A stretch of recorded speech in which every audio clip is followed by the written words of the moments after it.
Several years ago now, I saw a very interesting segment on the TV show 60 Minutes. It was a segment on people with an interesting condition known formerly as hyperthymesia, but more commonly called superior autobiographical memory. Superior autobiographical memory is an amazing ability that just a handful of people have to remember with detail every day of their life. People with this condition are just like the rest of us, except that they can recall exactly what happened on any date you throw out, June 6, 1994. They'll remember what they ate that day, what they wore, what they did. If they have a team they follow, they'll remember the score of the game, you name it. And then if you go back and fact check, it will turn out that they are exactly right. At the very end of the segment, neuroscientist Larry Cahill asked a really good question, I thought. He said, as you watch these remarkable people, and as you think back on, for instance, my 3 children, and how little I can actually remember from when they were 4, 5, 6, you start to wonder, why are we the default state? Why are we normal and they're the unusual ones? Why didn't we evolve such that most of us are like them and it's unusual to be one of the people who can hardly remember anything? It's really a good question. Why on earth is it normal that we remember so few details from our lives? So I've been thinking about it for a while, and finally it's brought me to a place of great hope. Because to me, if we evolved so that forgetting details from our lives is common and normal, then clearly it wasn't crucial for our human survival and progress. I believe this means that to be a content and realized human, it's more important to be able to keep your focus on the present moment and maybe looking forward. It might be nice to remember more details of one's life, or even where you put your keys 5 minutes ago. But thinking about what's happening right in the moment, and maybe thinking somewhat ahead to the future, seems to be more important. The proof is right there in the evolution of our rather weak autobiographical memories. And that, to me, is really hopeful when we start thinking about making changes. It means that we can survive and thrive when we focus on the present and plan for the future. This is how we have evolved, which perhaps makes it all the more curious that so many human organizations, including churches, emphasize doing things the way we've always done them. Speaking of which, I saw something online this last week that amused me. I know some of you saw it too. It was on a satirical news website, and the headline was, "Hundreds hospitalized after new hymn introduced in church." From the article, hundreds were hospitalized and scores more traumatized for life in the wake of a disastrous hymn rollout this past Sunday. Inside the sanctuary, hundreds were incapacitated, many still frozen with their hands clutched over their ears in a vain attempt to shut out the unfamiliar tune. And on the article goes. Okay, of course it's an exaggeration. It's a satire site after all.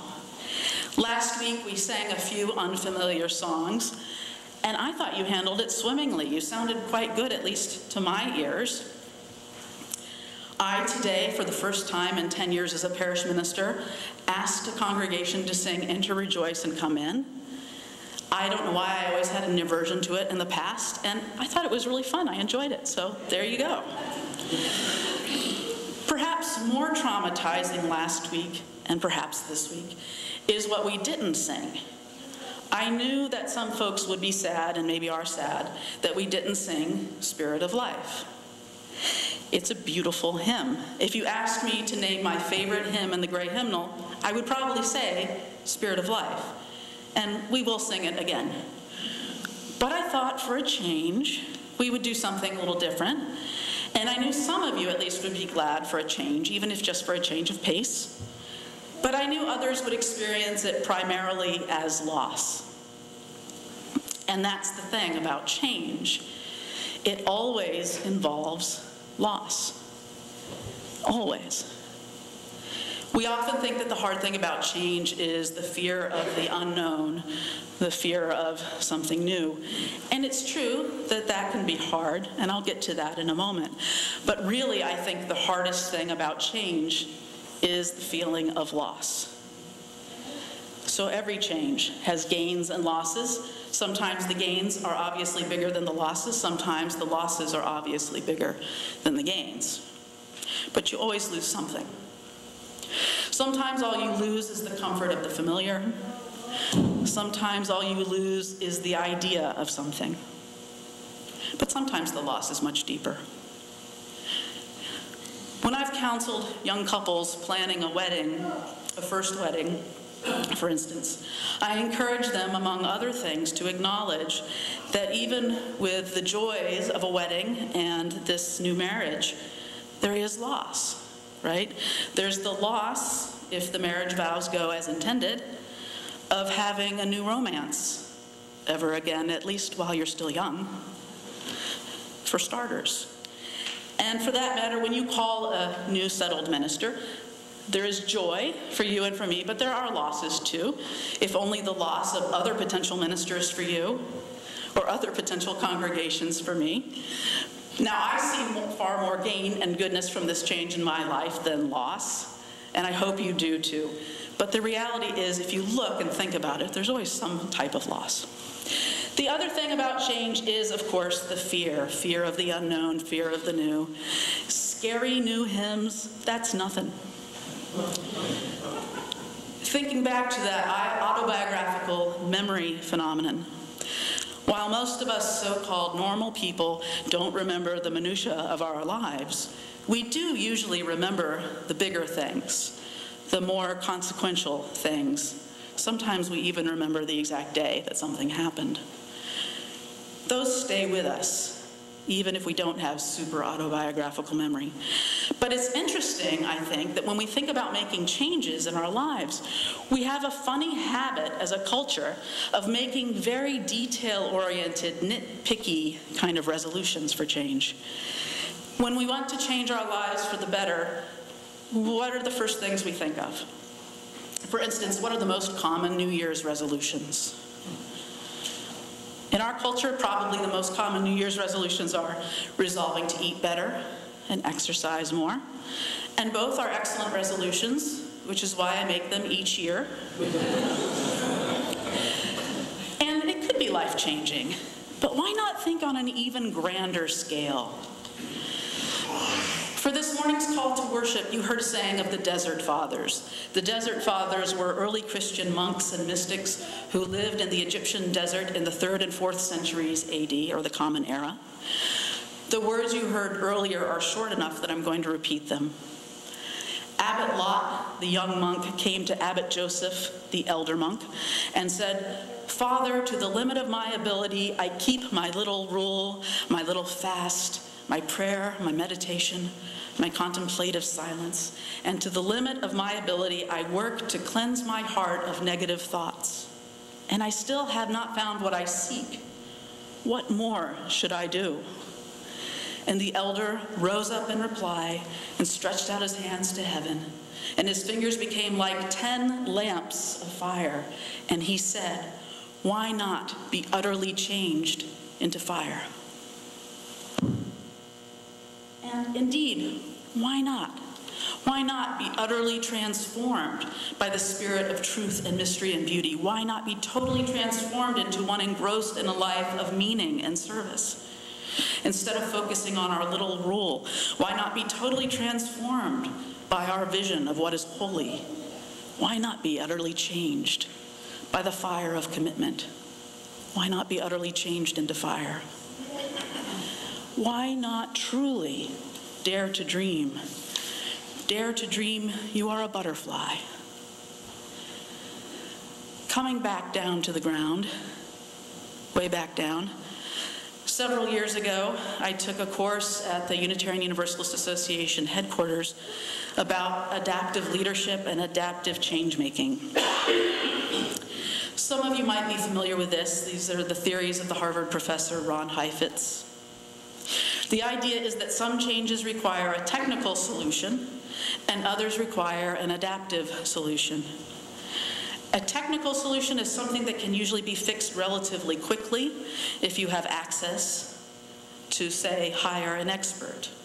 So for instance, Heifetz gives the example of if you break a bone, and assuming you have access to health care, it can be addressed pretty quickly and ably by medical professionals. You, the patient, have to suffer through the procedure. Maybe you have to take it easy, but that's about it. The problem will be fixed. By contrast, adaptive changes are harder to pinpoint. You might know something is amiss, you might know some change is needed, but it's harder often to name what is wrong in a simple sentence. And it might not be something an expert could even fix for you. It's probably something that you yourself will ultimately have to change. And the change will probably require a change in your mindset, a change in your thinking, maybe even in some cases, a new worldview. So as an example, perhaps you're feeling incredibly stressed out all the time.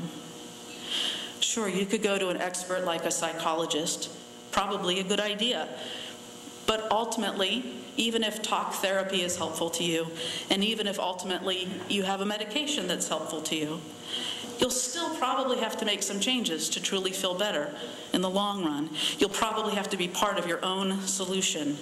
Maybe you'll have to sleep more, exercise more, eat more healthfully, avoid toxic people. No expert can fix it for you, not fully. And so these adaptive challenges are harder, and we resist them in a way that we don't usually resist technical changes.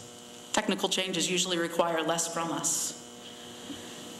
So, to stick to an adaptive change, which requires a change in behavior, it requires a little more thought.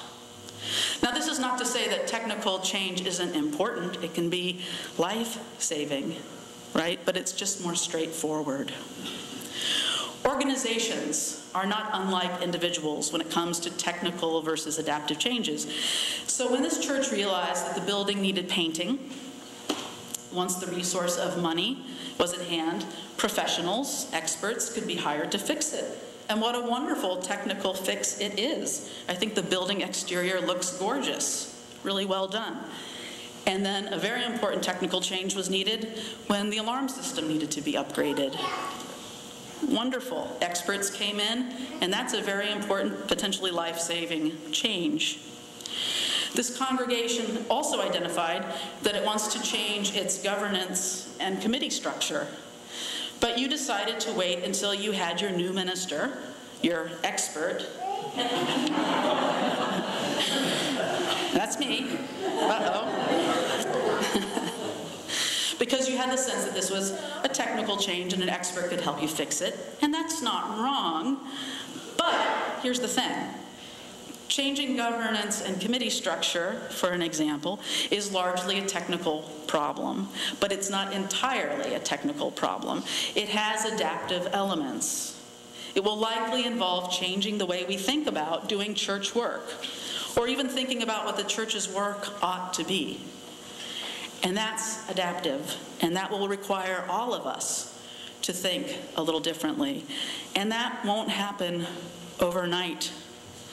What was that line from the anthem, so beautiful this morning, about it takes the heart some time to catch up, to figure things out? Right, perfect. It's a very common thing. Yeah! What a smart music director we have. It's a very common thing to try to make adaptive changes to solve adaptive problems with technical fixes. And often there's pressure on leaders, whether it's the professional minister or even lay leaders, standing committee, deacons, what have you. There's often pressure for a quick fix, a technical fix, to an adaptive problem because it shows some sort of fast result. But sometimes when you do that without proper thought, the same problem will keep rearing its head. That's usually a good clue that you're trying to solve an adaptive problem with a technical fix. So, what are our dreams? I'm pretty sure when you close your eyes and dream about what this church could be at its very best, at its fullest potential, I'm pretty sure when you close your eyes, you don't think about governance and committee structure. I want to hear more about what your dreams are. For myself, my dream is that we become a beloved community adapted for life in the 21st century, which we're almost 20 years into, but most congregations haven't yet figured this out. My dream is that we have people of all ages, lots of kids, younger adults, along with our middle-aged and older adults, who are all integral to the life of the church. My dream is that we'll do almost as much beyond these walls as we do within them. My dream is that we will be a place that people come to transform themselves and the world. It's easy to get hung up on the details. For instance, jumping ahead to the question of, should we remove our pews? I don't think there's a quick answer for that, because removing the pews would be an easy enough technical fix. I suppose it's not that hard to rip them out. Maybe I'm wrong, but somebody could do it. But it's jumping ahead. Becoming a 21st century church that worships in an appropriately transformative way is an adaptive challenge. It will require reflection rather than reaction. And ultimately, adaptive challenges require thinking and culture change. And when those things are changed, our thinking, our culture, the pew question will probably almost answer itself, along with lots of other questions we could ask about details big and small. So we will have to build a new way together. It will require much thoughtfulness. It will require resisting quick fixes for profound challenges. It will require experimentation and making new discoveries. And it will require all of us, each one of us. It will be a journey of exploration, and like our closing hymn says, we can feed our every need, start with love, that is the seed. I know the seed of love is here. Like Rachel Rooney's caterpillar from our responsive reading, we can shed the skin that we no longer need and become something still more glorious. Who we are has only just begun. I'm excited, and I hope you are too. May we bring a dream into a beautiful reality together. May it be so. Blessed be, and amen.